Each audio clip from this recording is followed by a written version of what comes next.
తమిళనాడు పాలిటిక్స్‌లో ఇప్పుడు వేడి మామూలుగా లేదు. సనాతన ధర్మాన్ని డెంగ్యూ, మలేరియాతో పోల్చి కోట్లాది మంది హిందువుల నమ్మకాన్ని రోగంతో పోల్చిన ఉదయనిధి స్టాలిన్ మీద ఇప్పుడు దేశం మొత్తం ఫుల్ ఫైర్‌లో ఉంది. మొన్నటిదాకా సినిమాల్లో హీరోగా చేసిన ఈయన ఇప్పుడు ఏకంగా డిప్యూటీ సీఎం కుర్చీలో కూర్చొని తన సొంత అడ్డా అయిన చేపాక్‌లో మళ్ళీ పాగా వేయాలని చూస్తున్నాడు. కానీ సీన్ కట్ చేస్తే హిందూ దేవుళ్ళని, ఆచారాలని కించపరుస్తూనే మరోపక్క ఆస్తుల లెక్కలో తేడాలు చూపించాడని మద్రాస్ హైకోర్టులో ఈయన మీద కేసు పడింది. ఇది ఎన్నికలకు ముందే జరగడం అసలు ట్విస్ట్. అప్పట్లో మెజారిటీతో గెలిచిన ఈయనకి ఇప్పుడు హిందువుల ఆగ్రహం ముందు సీన్ రివర్స్ అవుతుందా లేక డీఎంకే పవర్ తో మళ్ళీ కొట్టేస్తాడా అనేది పెద్ద సస్పెన్స్ అయిపోయింది. అసలు ప్రాక్టికల్ గా చూస్తే మన ధర్మాన్ని అవమానించిన ఉదయనిధికి ఈసారి ఓట్లు పడతాయా లేక జనం షాక్ ఇస్తారా అనేదే మన టాపిక్. ఒకవేళ ఇక్కడ గెలిస్తేనే ఆయనకి తమిళనాడు ఫ్యూచర్ సీఎం అయ్యే ఛాన్స్ ఉంటుంది, లేదంటే కథ అడ్డం తిరుగుతుంది. అసలు ఆ నియోజకవర్గంలో ఏం జరుగుతుందో లాజిక్ గా ఆయనకు ఉన్న ప్లస్ పాయింట్లేంటి, మైనస్ పాయింట్లేంటి ఫుల్ క్లారిటీగా మాట్లాడుకుందాం.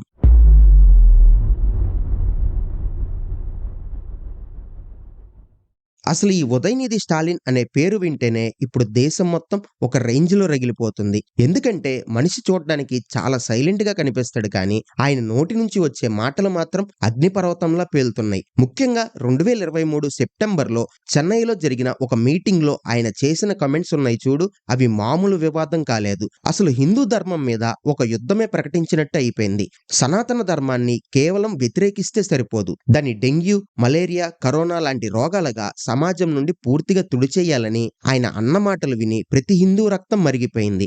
అసలు ఒక బాధ్యత గల మంత్రి పదవిలో ఉండి కోట్ల మంది నమ్మకాన్ని ఒక జబ్బుతో పోల్చడం ఏంటి? ఇది పక్కాగా హిందువుల మనోభావాల్ని దెబ్బతీయడమే కదా. ఈ విషయం మీద అప్పట్లో బీజేపీ గట్టిగా రియాక్ట్ అయ్యింది. అమిత్ మాల్వియా లాంటి లీడర్లైతే ఇది ఏకంగా 80% ఉన్న హిందువులని ఊచకోత కొయ్యమని పిలుపునివ్వడమే అని ఫైర్ అయ్యారు. పోని పొరపాటున అన్నారేమో అనుకుంటే ఉదయనిధి ఎక్కడా తగ్గేదే లేదన్నట్టు నేను అన్న మాటకి కట్టుబడి ఉన్నా, ఏ కోర్టుకు వెళ్ళినా భయపడనని రివర్స్ గేర్ వేశారు. ఇక్కడే మనం ఒక విషయం గమనించాలి. రీసెంట్ గా 2026 జనవరిలో మద్రాస్ హైకోర్టు కూడా ఈ విషయంలో చాలా సీరియస్ అయింది. ఒక కేసు విచారణలో జస్టిస్ శ్రీమతి గారు క్లియర్ కట్ గా చెప్పారు, ఉదయనిధి మాటలు పక్కాగా హేట్ స్పీచ్ కిందకే వస్తాయని, ఒక మతాన్ని అంతం చేయాలనడం ఆ మతాన్ని నమ్మే వాళ్ళ మీద విద్వేషాన్ని రెచ్చగొట్టడమే అని మొట్టికాయలు వేశారు. అయినా సరే డిఎంకే బ్యాచ్ మాత్రం దీన్ని ఒక స్ట్రాటజీ లాగా వాడుతున్నారు. తమిళనాడులో ఎప్పటినుండో ఉన్న ఈ ద్రవిడ సిద్ధాంతం పేరుతో సనాతన ధర్మం అంటే కేవలం కుల వివక్ష అని,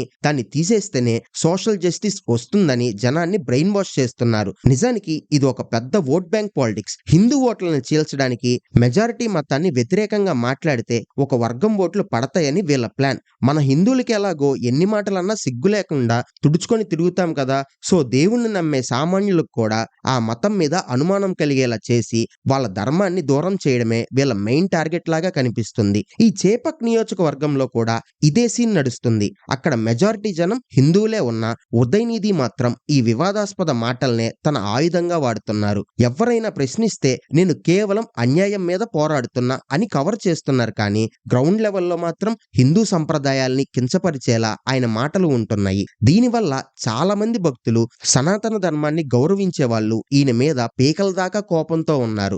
రాజకీయాల్లో ఉంటూ ఇలాంటి విషపూరితమైన మాటలు మాట్లాడడం ఏంటని జనం ముక్కున వేలేసుకుంటున్నారు. మరి ఈ సనాతన ధర్మం వివాదం ఆయనకి మైనస్ అవుతుందా లేక డిఎంకే మార్క్ బ్రెయిన్ వాషింగ్ తో గట్టెక్కుతారా అనేది ఇప్పుడు చెప్పలేం. ఎందుకంటే అక్కడ పాలిటిక్స్ అలా ఉన్నాయి మరి. అంతేకాదు ఈయన మీద కేవలం మత విషయమే కాదు, ఆస్తుల విషయంలో కూడా ఒక పెద్ద బాంబు పేలింది. మొన్నటికి మొన్న 2026 ఎన్నికల అఫిడవిట్ లో ఈయన చూపించిన లెక్కలకి బయట ఉన్న ఆస్తులకి అసలు పొంతన లేదని మద్రాస్ హైకోర్టులో ఒక పిటిషన్ పడింది. ఐటీ డిపార్ట్మెంట్ కూడా ఈయన ఆస్తుల మీద ఒక కన్నేసి ఉంచింది. ఒక పక్క హిందువులని తిడుతూ మరోపక్క వేల కోట్లు వెనకేసుకున్నారనే ఆరోపణలు వస్తుంటే సామాన్య ఓటర్లు దీన్ని ఎలా రిసీవ్ చేసుకుంటారో చూడాలి. అసలు ఉదయనిధికి తన తండ్రి స్టాలిన్ నుంచి వచ్చిన పవర్ ఒక్కటే సరిపోతుందా లేక ఈ వివాదాలు ఆయన సీట్కే ఎసరు పెడతాయా? ఈ ఆస్తుల గొడవ ఏంటో, అసలు డిఎంకే ప్రభుత్వం చేస్తున్న మిస్టేక్ ఏంటో తెలుసుకుంటే మీకు ఫుల్ పిక్చర్ అర్థమవుతుంది. కానీ ఇక్కడ అసలు ట్విస్ట్ ఏంటంటే ఈయన ఆస్తుల లెక్కలు బయటికి వస్తుంటే ఇంకోవైపు అసలు ఊహించని విధంగా కొత్త ప్లేయర్ ఎంట్రీ ఇచ్చి ఉదయనిధి కోటని బద్దలు కొట్టడానికి రెడీ అయిపోయాడు.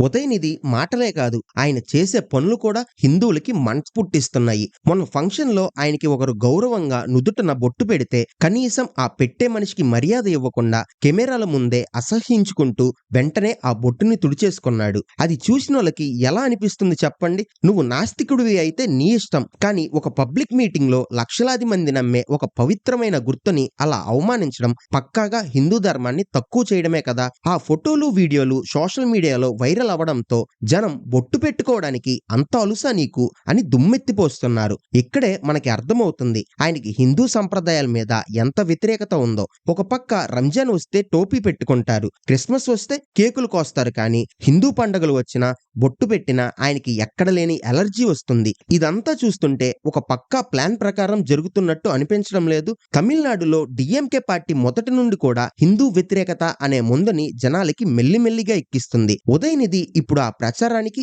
మెయిన్ ఫేస్ అయిపోయాడు. హిందువుల ఓట్లు కావాలి, కానీ వాళ్ళ నమ్మకాలు మాత్రం వద్దు అన్నట్టుగా ఉంది ఆయన తీరు. అసలు ఈయన బ్రెయిన్ వాషింగ్ ఎలా ఉందంటే, మీరు హిందువులుగా ఉంటే వెనకబడిపోతారు, ద్రవిడ సిద్ధాంతం వైపు వస్తేనే మీకు గౌరవం దక్కుతుందని నమ్మిస్తారు.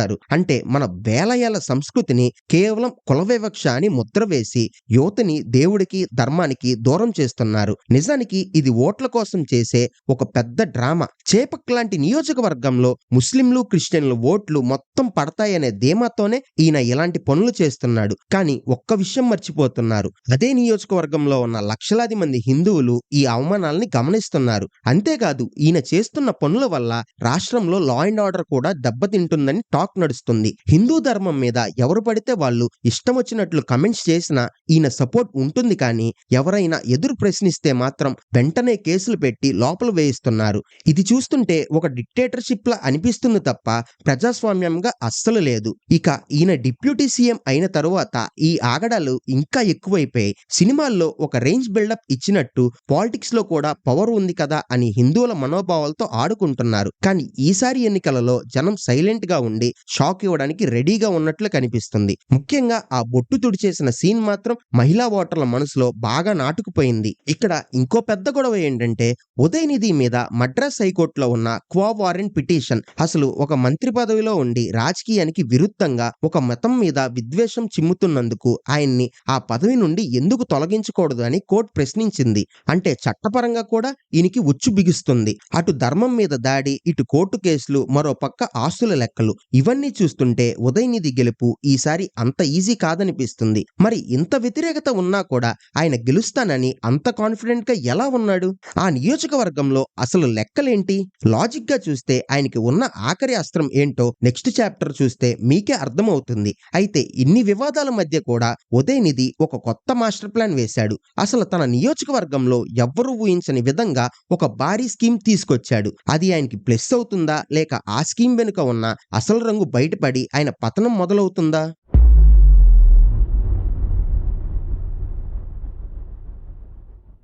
ఉదయనిధి వేసిన ఆ మాస్టర్ ప్లాన్ ఏంటో తెలుసా? డిప్యూటీ సీఎం అయిన తరువాత చేపక్లో ఈయన విచ్చలవిడిగా డబ్బులు జల్లుతూ జనాన్ని తన వైపు తిప్పుకోవడానికి నానా తంటాలు పడుతున్నారు. కానీ సీన్ కట్ చేస్తే గ్రౌండ్ లెవెల్లో పరిస్థితి మాత్రం ఈయనకి చుక్కలు చూపిస్తుంది. ఉదయనిధి గెలుస్తాడని పైకి ఎంత బిల్డప్ ఇస్తున్నా లోపల మాత్రం డిఎంకే క్యాడర్ భయంతో వణికిపోతుంది. ఎందుకంటే ఒకప్పుడు ఈ నియోజకవర్గం కరుణానిధి గారికి అడ్డాగా ఉండేది. కానీ ఇప్పుడు ఉదయనిధి చేసిన పనుల వల్ల ఆ పాత ఓటర్లు కూడా మండిపడుతున్నారు. ముఖ్యంగా సనాతన ధర్మం మీద ఆయన చేసిన వెటకారాలు, ఆ పొట్టు తుడిచేసిన సీన్లు చూశాక అక్కడ ఉన్న గుళ్ళకి వెళ్లే జనం ఈయన్ని అసలు నమ్మట్లేదు. పైగా ఈయన కేవలం ముస్లింలు, క్రిస్టియన్లు ఎక్కువగా ఉన్న ఏరియాల మీదే ఫోకస్ పెట్టి వాళ్ళకి వరాలు కురిపిస్తూ హిందువుల ఏరియాలని పట్టించుకోవడం లేదనే టాక్ బలంగా వినిపిస్తుంది. ఇది పక్కాగా ఓట్లని మతం పేరుతో చీల్చడమే కదా.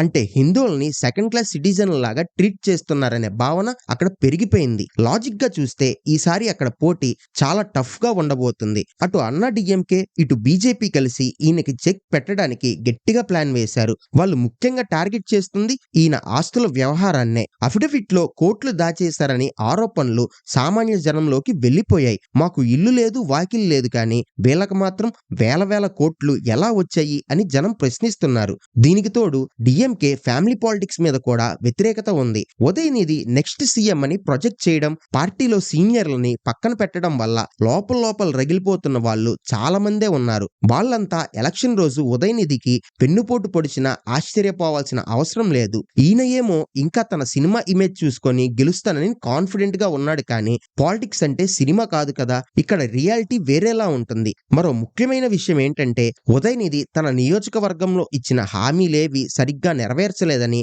అక్కడ లోకల్ రిపోర్ట్స్ చెప్తున్నాయి. వర్షం వస్తే మునిగిపోయే డ్రైనేజ్ సిస్టమ్, నిరుద్యోగ సమస్య, వీటిని వదిలేసి రోజు ఢిల్లీ పాలిటిక్స్ మీద కమెంట్స్ చేయడం, హిందూ ధర్మాన్ని తిట్టడం మీదనే ఆయన ఎక్కువ టైం పెడుతున్నాడు. జనం ఏమనుకుంటున్నారంటే ఈయనకి ప్రజల సమస్యల కంటే కూడా తన ఎజెండానే ముఖ్యమని ఫిక్స్ అయిపోయారు. అందుకే ఈసారి అక్కడ యూత్ ఓటర్లు కూడా ఈయనకి షాక్ ఇవ్వడానికి రెడీగా ఉన్నారు. ఉదయనిధి వేసే ఆ గిమ్మిక్కులు, ఇచ్చే డబ్బులు ఓటర్ల మనసు మారుస్తాయా లేక వాళ్ళ ధర్మం వైపు నిలబడతారా అనేది ఇక్కడ అసలు పాయింట్. ప్రాక్టికల్ గా చూస్తే ఉదయనిధికి ఉన్న ఏకైక బలం తన తండ్రి స్టాలిన్ పేరు, డిఎంకే పార్టీ మెషనరీ. కానీ ప్రజల్లో ఉన్న అసహనం ముందు ఇవి ఎంతవరకు నిలుస్తాయో చూడాలి. అసలు ఈ ఉదయనిధి గెలిపోవటంలో మీదనే తమిళనాడు భవిష్యత్తు ఆధారపడి ఉంది. ఒకవేళ ఇక్కడ ఈయన ఓడిపోతే అది డిఎంకే పతనానికి నాంది అవుతుంది. ఒక మంత్రిగా, ఒక బాధ్యత గల పౌరుడిగా ఉండాల్సిన వ్యక్తి ఒక మతాన్ని జబ్బులతో పోల్చినప్పుడు వచ్చే రిజల్ట్ ఎలా ఉంటుందో ఈ ఎన్నికల డిసైడ్ చేస్తాయి. హిందువుల్ని బ్రెయిన్ వాష్ చేసి వాళ్ళ ఓట్లను కొట్టేయచ్చు అనుకునే వాళ్ళకి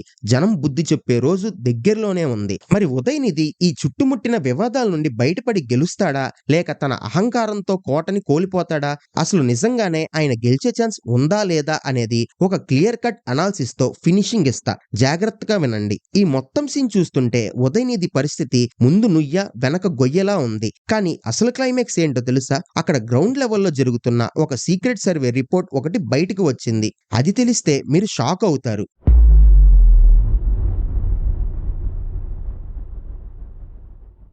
మొత్తం మ్యాటర్ చూశాక ఒక విషయం మాత్రం క్లియర్ గా అర్థమైపోయింది. ఉదయనిధి స్టాలిన్ కి చేపక్ నియోజకవర్గంలో గెలుపు అనేది ఈసారి అంత ఈజీ అయితే కాదు.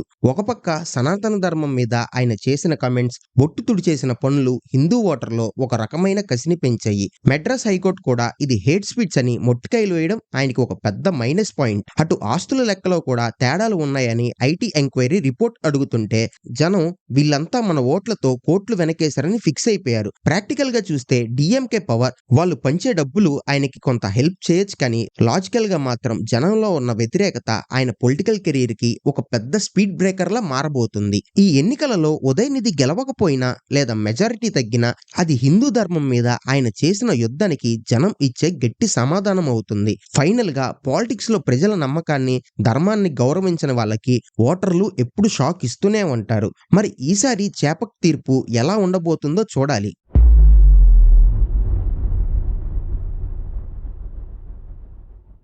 ఒకవేళ మీరు గనక ఈ వీడియోకి గట్టిగా సపోర్ట్ ఇచ్చి ఈ వీడియోకి హైప్ పాయింట్స్ ఇచ్చి #హైప్ అని కమెంట్ చేయండి. నెక్స్ట్ వీడియోలో అసలు ఎవ్వరికీ తెలియని ఉదయనిధి స్టాలిన్ డార్క్ సైడ్ మొత్తం బయట పెడతా. ఆ రేంజ్ మ్యాటర్ చూడాలనుకుంటే వెంటనే మన ఛానల్ ని సబ్స్క్రైబ్ చేసుకోండి. ఈ వీడియో మీకు నచ్చితే వెంటనే లైక్ చేయండి, మీ ఫ్రెండ్స్ కి షేర్ చేయండి. ఉదయనిధి చేసిన పనుల మీద మీ అభిప్రాయం ఏంటో కింద కమెంట్ బాక్స్ లో చెప్పండి.